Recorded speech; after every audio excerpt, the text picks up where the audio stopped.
Ipagpatuloy na natin ang subsection ng module na 'to. Ito ang historical na pananaw at ang modernong pananaw tungkol sa abnormal. Kung kanina pinag-usapan natin ang papel ng kultura tungkol sa kung ano ang tinitingnan bilang abnormal, makikita natin sa subsection ng module na ito na nagbabago ang pananaw sa isang kaugalian kung ito ay abnormal dahil sa iba't ibang kaalaman na umuusbong mula sa isang panahon hanggang sa sumunod dahil sa mga pag-aaral. Ito ang tatlo sa pinaka mga common o pinakakaraniwan na lumalabas na explanation tungkol sa mga abnormal behavior or mental disorder na nakikita mula noon pang panahon. Halimbawa, sa biological theories, sila Hippocrates at Galen, sa mga medical na pag-aaral, tinitingnan ang problema na maaring dulot ng structural and functional na problema sa katawan ng tao. Para siyang tinuturing na disease o medical disease kung saan merong malinaw na pwedeng itukoy kung bakit nagkaroon ng mali sa pag-iisip ng isang tao. Ang pangalawa naman na pinakapopular ay ang supernatural theories. Bago pa man ang biological theories, ito ang pinakatalamak na explanation kung bakit kakaiba ang kinikilos ng isang tao. Halimbawa na lamang ang pagbabansag na isa ay isang witch. Kung ikaw ay kakaiba at maaring sa panahon na yon ay ikaw din mismo ay ituring mo ang sarili mo o bansagan mo ang sarili mo bilang isang witch dahil sa kung ano ang definisyon ng isang witch sa panahon na yun. Kadalasan ang supernatural theories or explanation ng mga tao noon ay may kinalaman sa mga relihiyosong explanation na katanggap-tanggap naman sa mga panahon na yun. And lastly, we have psychological theories. Ito naman sa mas moderno na ding pananaw na tinitingnan kung paano ang epekto ng stress sa isang tao. Sa iba't ibang pananaw na 'to, kusa siyang umuusbong sa iba-ibang lugar. Halimbawa, nung prehistoric times, ito ang mga ancient theories or explanation ng mga tao kung bakit nagkakaganito o kung bakit nagkakaroon ng mental disorder ang mga tao. Katulad na lamang ng trephination o ang pagbutas sa skull ng mga tao sa kadahilanan na ito daw ang magpapaalis ng bad spirit sa isang tao. Kadalasan, merong gumagana at meron namang panahon na hindi ito gumagana. Sa China naman, merong paniniwala o principle tungkol sa yin at yang o ang pagbalanse ng good and bad. Dito, sa pananaw na 'to, sinasabi na meron ding emotion na kailangang i-control at dahil sa laman loob natin sa ating internal organs, sila ang nagma-manage kung paano tayo nagkakaroon ng intense emotions. At pinipinpoint nila na ang isang internal organ ay may nirerepresentang emotion. Sa ancient Egypt naman, Greece and Rome, dito naman talamak ang pag-aaral na medical. Kaya yung biological theories ay nagamit. Pero iba ang biological theories noon kumpara ngayon dahil masasabi mong hindi hindi malapit sa common sense ang mga teorya noon na mistulang katuwa-tuwa. Pero dahil nga gano'n naman ang halos lahat ng simula ng mga pagsisikap sa kaalaman, sa simula ay hindi gano'n kalinaw at kung ikukumpara natin sa modernong kaalaman ay mukha siyang katawa-tawa. Pero sa mga panahon na yun, yun pa lamang ang mga teoryang naiisip nila na merong direktang papel, sa kadahilanan nga na ang mental disorder ay komplikado at hindi siya madaling maintindihan.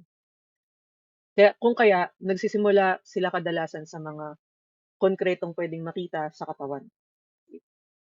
Halimbawa na lamang ang hysteria, sinasabi na ang uterus ng babae ay umiikot sa kanyang katawan kung kaya nagkakaroon siya ng kakaibang pagkilos na dahil hindi nasa tamang lugar ang kanyang bahay-baka.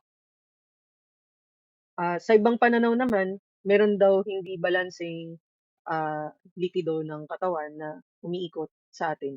Maring yung iba ay sobra, iba naman ay kulang, na tumutukoy sa ibang karanasan ng psikolohikal. Meron naman tinatawag na moral treatment in 18th and 19th century. Nagpalaganap ang mental hygiene movement. Dito nagkaroon ng awareness at advokasya na ang mga pasyente ay hindi dapat mistulang mga animals kung tratuhin, kung kaya sila ay tinatrato bilang may karapatan at may dignidad. Sa moral treatment, sinasabi na meron silang kondisyon na hindi maganda dahil hindi sila angkop sa kung ano yung natural na agos ng environment. They are not in touch with the nature. Kung gano'n, ang pananaw nila, gusto nilang ilapit sa nature ang mga tao. Gusto nila na magkaroon ng kalmadong ah, environment at magkaroon ng tranquil environment, and therefore the inner peace ang goal ng moral treatment noon. So simple lang 'no, gusto nilang bigyan ng maayos na ah, experience ang isang tao para maklaro ang kanyang isip. Halimbawa na lang, kung ang goal ni Pinel ay mag-restore ng dignity at mag-promote ng tranquility, kay Tuke naman gusto niya daw na i-restore ang restraint sa mga taong may mental disorder. So ang mga pinapagawa nila, nagse sila ng environment na kaaya-aya at nino-nourish ang kanilang physical body. At pagdating naman sa pakikipagkapwa o pakipagsalamuha sa mga tao, isa rin yun sa iniisip nila na kasama sa quote unquote moral treatment sa isang tao. Hindi ito moral treatment na merong papayuhang ah, moral standard sa isang tao, kundi may kinalaman sa dignity nila at inner world kung ito ay kalmado. Just to highlight the biological perspective by Wilhelm Reisinger and Kraepelin, sila yung mga nauna na mag-theorize tungkol sa pathology, biological pathology ng isang mental disorder. And actually, si Kraepelin, very familiar sa akin dahil sa nursing, common reference si Kraepelin. Hindi ko nga lang alam kung siya pa rin ba yung Kraepelin na tinutukoy, pero matunog ang pangalan na Kraepelin sa medical references, medical literature. Ang pinakasikat sa atin sa psychology 'no, ay ang psychoanalytic perspective. Actually, papunta na tayo sa emerging modern perspective when it comes to abnormality. Dahil sa panahon ni Sigmund Freud, tinitingnan na napaka-radikal ng kanyang pananaw tungkol sa abnormality. Dahil siya ang naunang nag-propose na ang unconscious ay may kinalaman sa abnormality ng isang tao, sa mental disorder ng isang tao.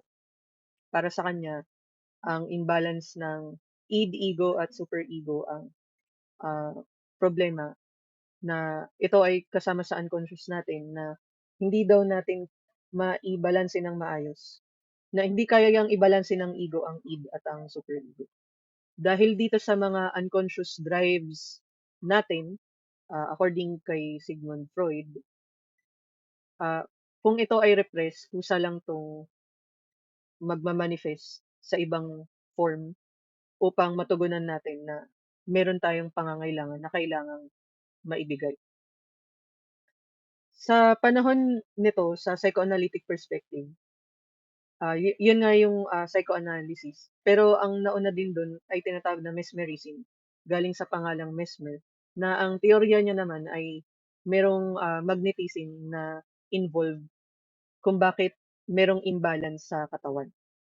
In a way, para din siyang humahango din siya sa biological na perspective dahil tinitingnan niya na ang magnetic ah, energy na nasa katawan ay hindi balanse. Ibig sabihin merong physical siyang explanation na tumutukoy sa functionality ng katawan. Pero medyo lumayo na siya ng kaunti na napunta na sa perspektibo nga ng unconscious na meron tayong hindi aware na need na kapag hindi natin naisaayos o nai-control o nai-express ng maayos ay magiging problematic in the long run. Kumbaga, parang din siyang yin at yang ng China na merong tension sa pagbalanse ng opposite conflicting needs. Ngayon, sa emergence of modern perspectives, ito na yung pinaka-familiar sa atin. We have the behaviorism and the cognitive approach. In the behaviorism, ang kritisismo nila sa psychoanalysis ay hindi empirical yung assumption at therefore, hindi siya matetest. Kaya merong obsession ang behaviorism na para magkaroon tayo ng confidence sa mga bagay na tinutukoy natin, kailangan pwede natin siyang ma-test, ma-measure, at ma-manipulate. And in terms of manipulation, ito yung sa ating environment. Sinasabi dito na tayo ay merong response ah, sa mga stimuli, no? So, kapag nagkaroon ng pairing ng stimuli at ng response, kadalasan, maaring magkaroon tayo ng meron tayong reflexive response o parang automatic na behavior kapag pinakitaan tayo ng stimulus.